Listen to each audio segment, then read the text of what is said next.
Le cancer du sein, ça vous parle, ça ne vous parle pas, et pourtant nous sommes en plein mois d'octobre, le mois rose en Israël. C'est un mois consacré à la prévention du cancer du sein pour les femmes, pour toutes les femmes, jeunes ou moins jeunes. Pour en parler, nous avons le plaisir d'accueillir Jérémy Nidam, chirurgien plasticien depuis 15 mois en Israël, voilà. Bonjour, bonjour, bienvenue. Merci. Et puis, de rien. Et puis Dorit Koskas, Dorit qui a été victime, je ne sais pas si on peut dire ça comme ça, ou qui a été malade du cancer du sein et qui depuis, lutte en tout cas pour réveiller les femmes, pour qu'elles se fassent dépister. Exactement. Bienvenue Dorit. Merci. Bon, elle ne fait pas que ça, elle fait aussi beaucoup d'autres choses. On peut juste ajouter quand même que dans la vie civile, vous êtes adjointe au doyen de la faculté de droit de l'université de Tel Aviv, 15 ans que vous êtes en Israël. Et voilà, vous êtes assez jeune, vous avez 36 ans. Donc c'est important de vous donner la parole aussi aujourd'hui. Merci. Mais de rien. Alors, c'est quoi Octobre Rose ? Qu'est-ce qui se passe pendant ce mois du dépistage ? Il y a eu beaucoup d'activités un peu comme ça, spectaculaires. C'est important d'organiser ce genre de choses. C'est capital. C'est capital parce que, en fait, on n'en a pas conscience, mais ça n'arrive pas qu'aux autres.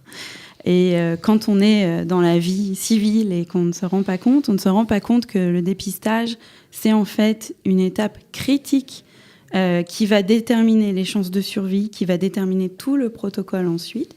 Et donc, il est extrêmement important. Je parle et je m'inclus dedans, puisque moi, avant que ça m'arrive, je n'avais aucune conscience particulière de ce dépistage. Je ne l'avais jamais fait.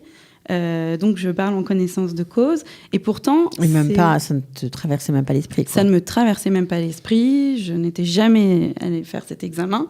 Les mammographies, on parle de la mammographie.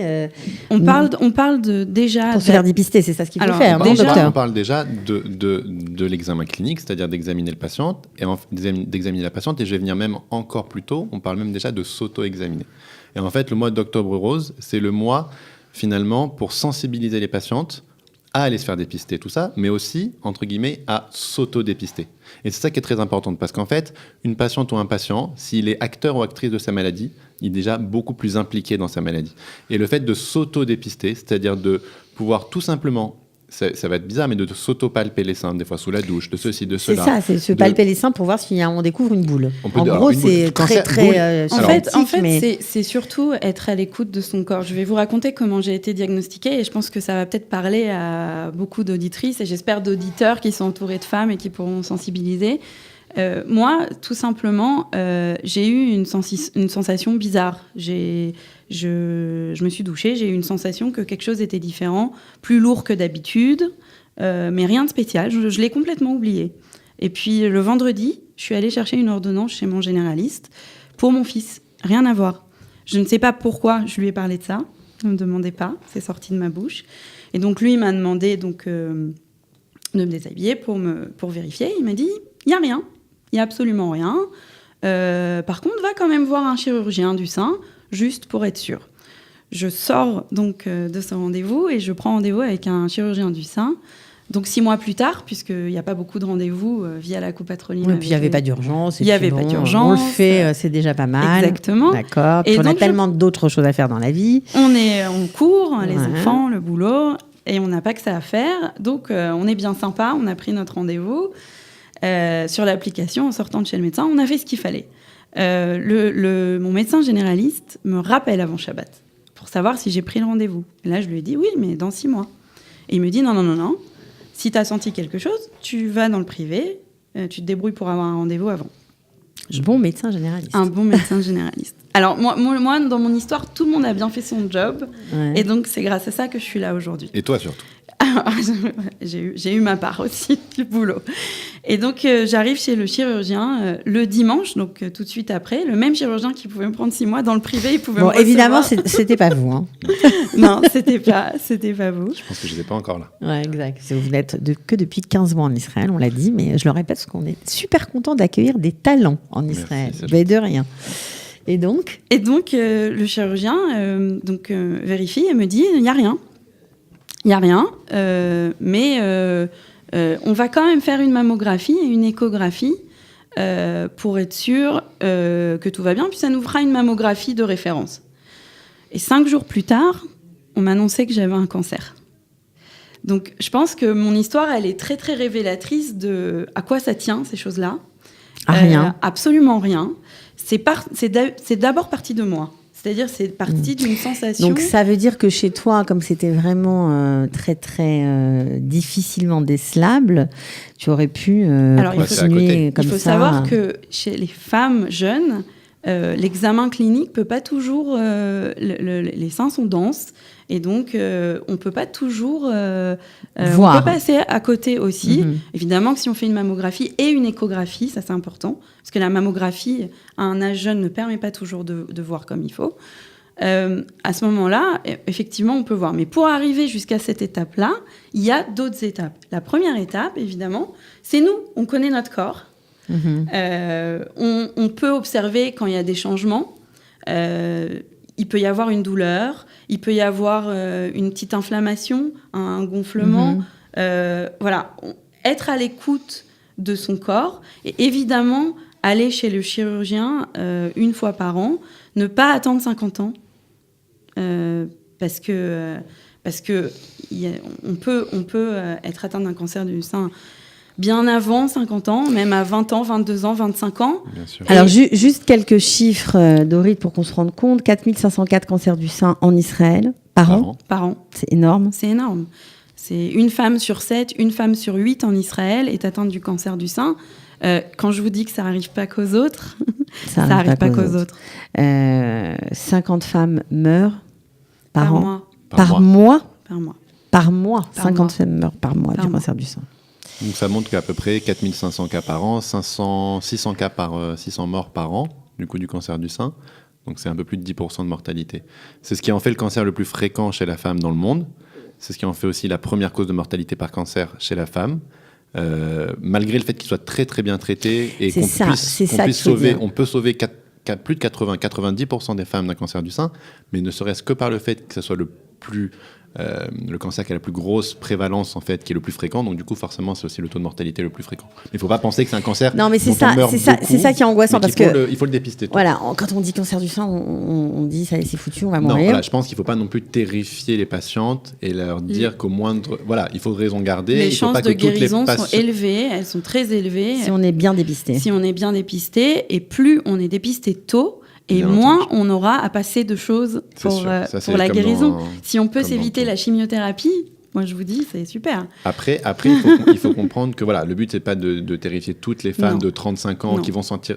Si on sent quelque chose, s'il y a quelque chose comme ça qu'on sent, et encore une fois, ça ne peut pas forcément être une boule. Tout le monde pense cancer égale boule égale cancer, ce qui n'a rien à voir. Il y a comme moi, par exemple, vous voyez, je suis ignorante. Il y a beaucoup de ce qu'on appelle des tumeurs bénignes, c'est-à-dire que c'est pas du tout des cancers qui sont dans le sein et qui peuvent donner des impressions de boules, des choses comme ça. Et à l'inverse, il y a plein d'autres choses qui peuvent être révélatives de cancer. Par exemple, un écoulement aussi au niveau du mamelon hors période, on va dire, autour de l'accouchement. Une rétraction comme une sorte de peau d'orange au niveau d'un sein, ça aussi, ça peut être révélateur d'un cancer. Donc, dès qu'on se pose la question, dès qu'on pense qu'il y a quelque chose qui va pas, dès qu'on pense, il faut le faire. Des douleurs comme ça peut être en règle générale, le cancer, c'est pas quelque chose au niveau du sein qui est très fréquemment associé de douleur au tout début. Il peut y en avoir. S'il y a quoi que ce soit, rien que de penser au mot cancer, ça veut dire on va pousser plus loin les investigations. Mais le but, c'est pas non plus de terrifier toutes les patientes qui nous écoutent de 35 ans. Voilà, de se dire j'ai avoir un cancer. Après, c'est aussi important aussi l'histoire familiale. C'est pas la même chose, bien sûr, une patiente qui n'a pas dans la famille des cancers. Il y a une prédisposition familiale.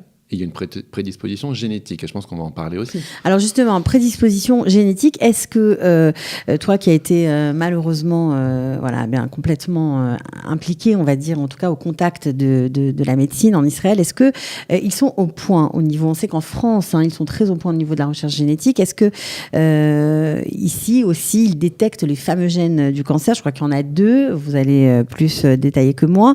Est-ce que tu as eu droit à ces dépistages aussi? Et à cette historique familiale, en fait. J'ai eu droit à tout et je tiens à dire que je suis extrêmement bien soignée.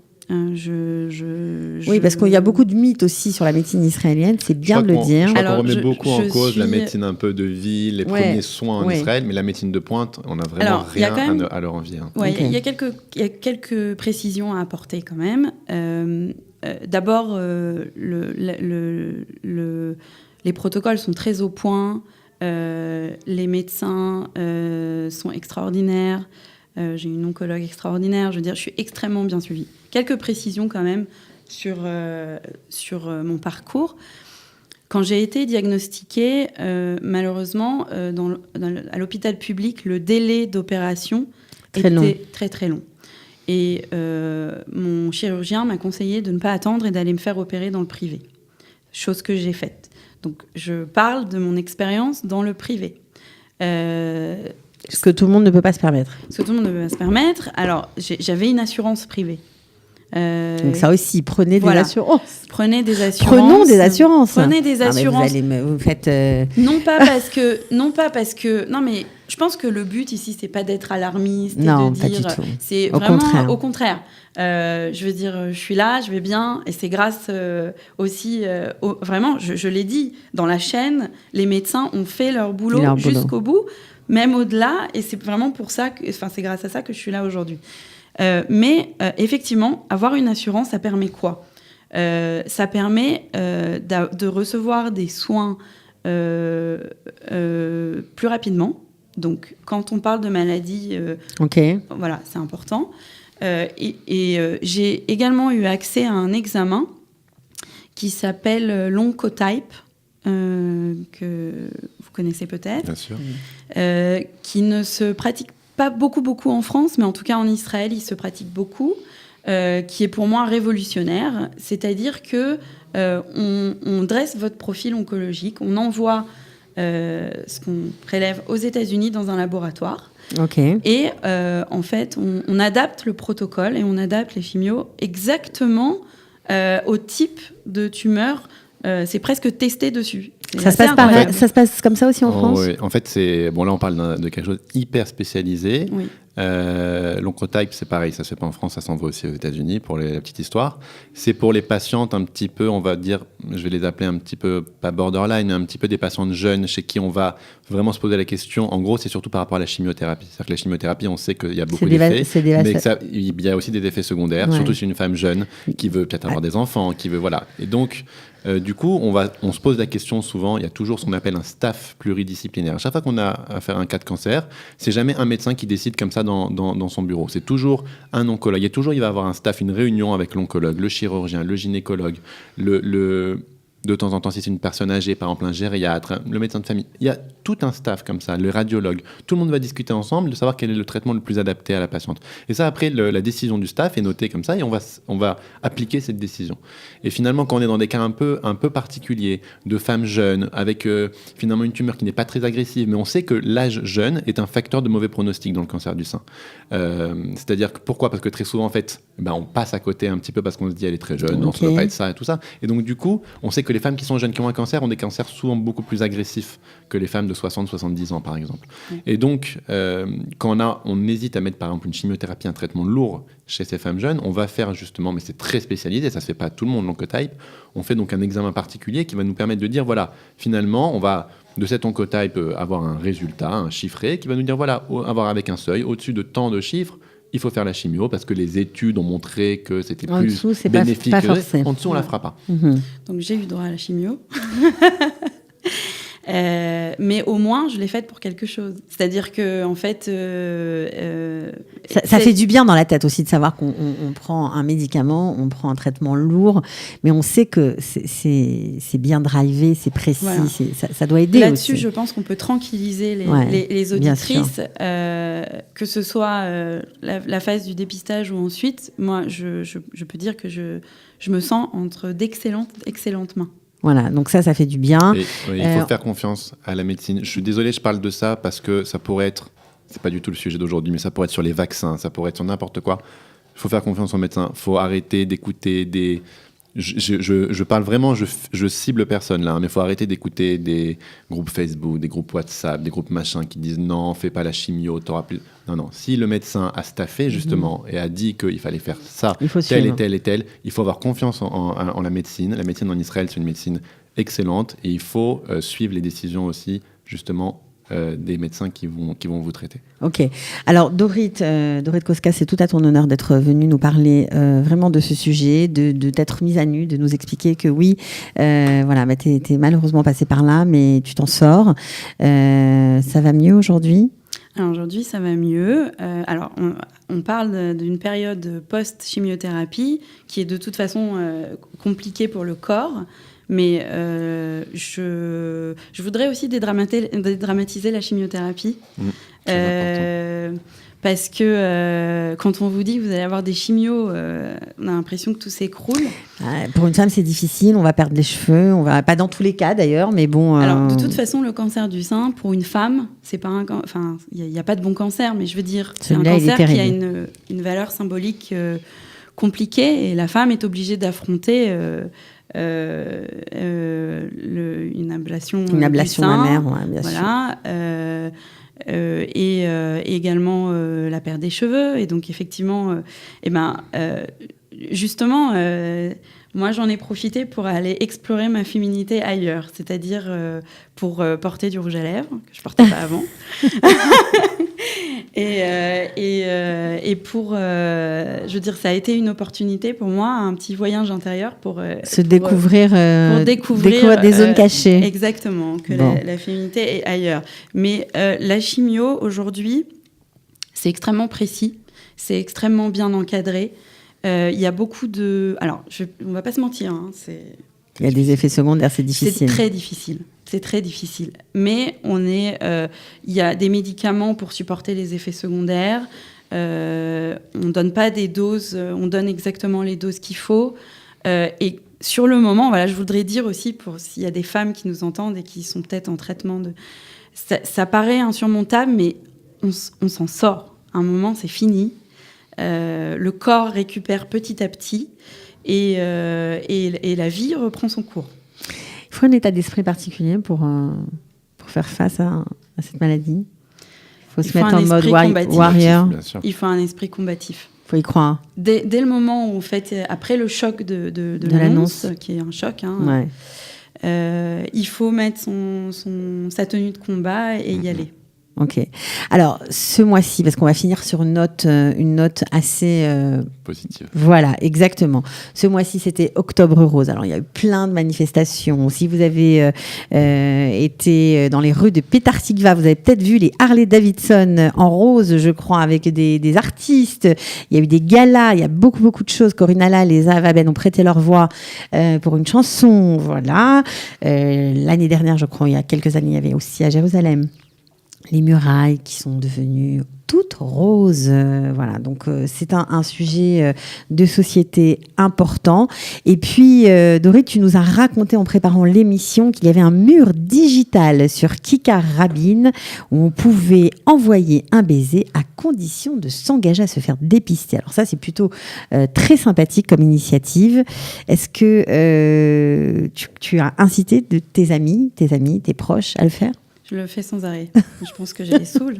Bon, tu les saoules, mais il va falloir me donner le site pour que nous aussi, nous les soulions. Et voilà. Le site, c'est Ani Chotemet Beneshika. Je signe avec un baiser. Et on signe en ligne, on met son nom, on s'engage à aller se faire dépister. Et puis, sur Kikar Rabin, on a tous les baisers avec les noms qui défilent. C'est assez sympathique. C'est très sympa. C'est très sympa. Et voilà. Donc, on sait ici aussi que l'âge du dépistage, on va dire légal, en tout cas gratuit, pris en charge par la copatronyme, c'est 50 ans. Ce qui n'empêche pas que les femmes plus jeunes le fassent aussi. Et c'est un peu ton combat. Oui, c'est mon combat parce que les femmes jeunes sont dans une période de leur vie avec leur carrière professionnelle et les enfants où je sais, parce que moi aussi je n'étais pas du tout consciente de ça, où elles n'ont pas le temps souvent de s'occuper d'elles et elles n'ont pas le temps d'aller chez les médecins et donc il n'y a qu'en ayant conscience vraiment de l'importance de sa vie, de sa propre vie pour être une bonne maman, une bonne épouse, que ça peut se faire. Donc voilà, c'est vraiment, enfin, mon but aujourd'hui, voilà, c'est vraiment ni d'être alarmiste, ni de dresser un portrait noir mais du cancer du sein, parce que voilà, mais d'aller se faire vraiment, d'être suivi. Une fois qu'on rentre dans le circuit, c'est facile, on prend un rendez-vous chaque année, de rentrer dans le circuit, faites-le, voilà. Bien sûr. De toute façon, en théorie, un rendez-vous par an chez le gynéco, c'est un minimum. Chez son gynécologue. Les médecins généralistes doivent aussi être formés, du coup, aussi à l'examen aussi des seins. Mais toutes les femmes, normalement, sont censées aller voir leur gynécologue au moins une fois par an. C'est bien de rappeler faire un frottis cervico-vaginal une fois ouais. tous les 2 ans, à partir d'à peu près de la vingtaine, on va dire, après le premier rapport. Donc, en théorie, son gynéco, on n'est pas censé le voir une fois tous les 15 ans. Et normalement, un bon gynéco, même si vous faites un frottis, il vous regarde quand même la poîtrine, ça fait partie de son métier. Donc, alors, a priori, on est quand même censé en être Israël, entouré. Les gynécos ne font pas l'examen de la poitrine, quand même. Sauf si vous demandez. Et c'est pour ça que ça décourage pas mal à la différence de la France, où le gynéco, en fait, fait l'examen. Ici, le gynéco ne le fait pas. Et il n'en parle pas forcément non plus. Donc, c'est pour ça que c'est assez rédhibitoire pour les femmes d'aller voir un chirurgien une fois par an, mais il faut le faire. Ok, alors bien évidemment, on n'a pas parlé de la reconstruction mammaire qui est votre spécialité, mais ça marche aussi très très bien en Israël. Alors, ils sont très au point. Exactement, ça c'est très important. En fait, c'est un peu finalement pour boucler la boucle. Ouais, parce que c'est la fin de l'histoire en fait un peu. La reconstruction mammaire, ça peut aussi arriver plus tôt que prévu dans des cas particuliers. On peut reconstruire le sein immédiatement dans le même temps de l'ablation. On va pas en parler, c'est des cas un peu particuliers, mais la reconstruction du sein en règle générale. On va l'adresser à des patientes qui sont guéries de leur maladie, dans la grande majorité des cas. Et donc, c'est vrai que ça comme je dis, voilà, ça ferme un petit peu la boucle. C'est la fin du parcours du combattant, comme a dit Dorit, avec le cancer du sein. Et surtout, ça redonne une féminité à la patiente. C'est vrai que déjà, certaines femmes qui n'ont pas eu le cancer ont du mal à s'imaginer, les hommes, je pense encore moins.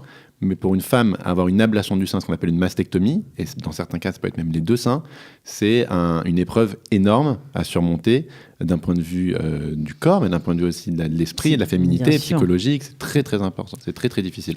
Donc la reconstruction, en fait, ça vient un peu réparer finalement ce qui s'est passé. Et la reconstruction mammaire, aujourd'hui, c'est quelque chose en Israël, en France, dans tous les grands pays comme ça développés, c'est quelque chose qu'on domine énormément.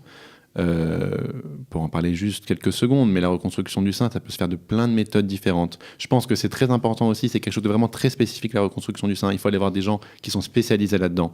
Il ne faut pas se faire reconstruire par n'importe quel chirurgien. Il faut aussi peut-être des fois prendre 2-3 avis. Parce que la reconstruction du sein, par exemple, c'est pas uniquement mettre une prothèse. Ça peut aussi être d'autres techniques qui peuvent être de temps en temps moins bien, mais de temps en temps meilleures. Il y a plein. On pourrait discuter pendant 3 heures de la reconstruction du sein. Ce qui est important, à mon avis, il y a un chiffre qui est très important dans la reconstruction du sein, qui est finalement le taux de reconstruction du sein après mastectomie, qui est en fait très faible. Il est à peu près de 40%. C'est un taux qu'on retrouve à peu près dans tous les grands pays dans le monde. Donc en fait, il n'y a que 40% des femmes mastectomisées qui se font reconstruire le sein. Alors bon, il y en a certains, bien entendu, qui vont avoir une mastectomie à l'âge de 80-85 ans. Bon, on ne va pas trop peut-être parler de reconstruction d'un point de vue même de leur santé, on ne va peut-être pas leur infliger. Mais il y a beaucoup de femmes jeunes qui ne font pas reconstruire. Et la première raison pour laquelle elles ne font pas reconstruire, c'est le manque d'information. C'est parce qu'en fait, elles ne sont pas assez informées. Elles ne sont pas assez informées des techniques. Et beaucoup de patientes viennent me voir en consultation en pensant que ça ne peut pas se faire, en pensant que, parce qu'elles ont eu par exemple des rayons, alors elles n'ont pas le droit d'être reconstruites, ce qui est complètement faux, que la seule façon, c'est d'avoir par exemple un implant mammaire, ce qui n'est pas vrai. Il y a plein de choses qu'elles ne savent pas. Et donc, du coup, j'en profite aussi pour inviter toutes les patientes et les patients qui veulent se rendre aussi le 11, 12 et 13 novembre.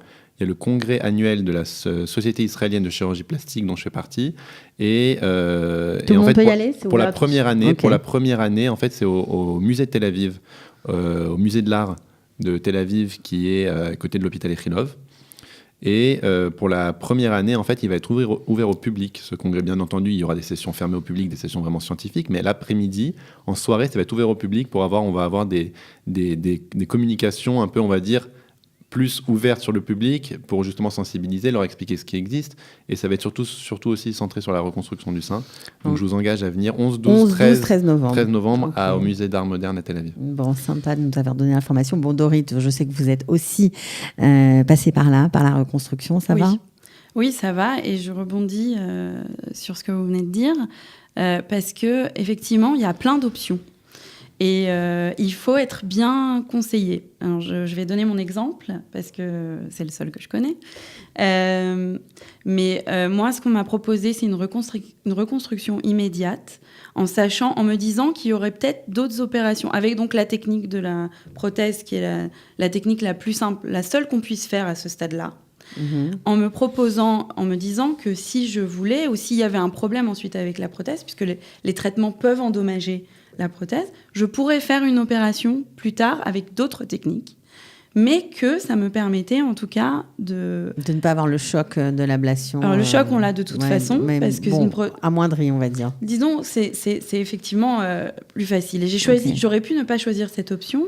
Et je l'ai choisie parce qu'elle me paraissait être la plus adaptée à la situation. Bon. Donc, il faut écouter et vraiment voir toutes les options. Alors, pour éviter d'en passer par là, c'est pour ça que Dorit a voulu témoigner, il faut simplement aller se faire dépister. Dépêchez-vous, c'était le mois d'octobre, c'était le mois du dépistage, mais vous pouvez bien sûr vous faire dépister toute l'année. Merci beaucoup à tous les deux d'être venus, vraiment. Merci à vous de nous avoir invités. Mais avec plaisir. Et je voudrais juste dire que s'il y a des femmes qui nous écoutent et qui sont dans la même situation... On peut vous parler ? On peut vous parler en privé ? Alors, non seulement on peut me parler, alors sur Facebook, je suis avec mon nom de jeune fille, donc c'est Dorit Fredj, F-R-E-D-J. Et il y a en Israël des groupes de soutien absolument extraordinaires. Ça, c'est très important. Des groupes sur Facebook. Il y a une association qui s'appelle Echat Miteisha, une parmi 9. Bon, aujourd'hui, c'est 1 sur 7. Mais c'est aussi une association formidable qui met à disposition des bénévoles qui sont passés par là. Donc, il y a beaucoup de choses. Alors, le plus simple, c'est ta page Facebook. Comme ça, je suis sûre que tu feras un plaisir de les aider et de les renseigner en fonction de leurs problématiques. Dorit Fredj, vous pouvez la contacter. Voilà. Merci, les réseaux sociaux. Il y a du bon quand même, parfois. Il y a beaucoup de bon. À bientôt à tous les deux. Merci. Et Refoua Shlema. Merci. Et Meira. Voilà. Que tout soit terminé pour toi, que tu gardes ton sourire et que tu continues à faire plein de belles choses. Merci. À bientôt. Ciao. Israël, comment ça marche ? Vous allez adorer comprendre Israël. Israël, comment ça marche ? C'est tout de suite sur Studio Kalita.